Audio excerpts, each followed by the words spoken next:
Pagsusulong sa interes ng Pilipinas ang isa sa mga pangunahing layunin ni Pangulong Bongbong Marcos sa kanyang nakatakdang talumpati sa United Nations General Assembly. Ipapanawagan niya rin daw ang paghupa ng tensyon sa Middle East at ang kaligtasan ng mga sibilyan gaya ng mga Pilipino. At mula sa New York City, nakatutok si Joseph Moro.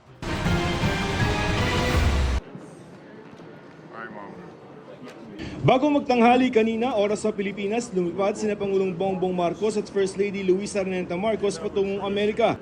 Kasama ng Pangulo ang mga opisyal kabilang sina Foreign Affairs Secretary Teresa Lazaro at Migrant Workers Secretary Hans Leo Kakdak. Ayon sa DFA, nakatakdang magtulumpati ang Pangulo sa isang special session ng United Nations General Assembly sa Martes, March 10 para manawagan ng kapayapaan sa gitnang silangan. Kasabay na rin ito ang pagkampanya para maging non-permanent member ang Pilipinas ng United Nations Security Council para sa taong 2027 hanggang 2028. Dagdag ng DFA, ang biyaheng ito ang tamang pagkakataon para manawagan ang Pangulo para sa kapayapaan sa Middle East at kaligtasan ng lahat ng mga sibilyan, lalo na ng mga Pilipino.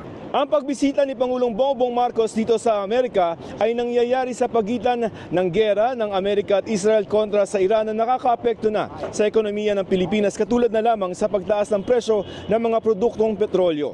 Makikipagpulong din ang Pangulo kay UN Secretary General Antonio Guterres para pag-usapan pa rin ang Middle East. Magsasalita rin ang Pangulo sa 70th session ng Commission on the Status of Women o CSW-70.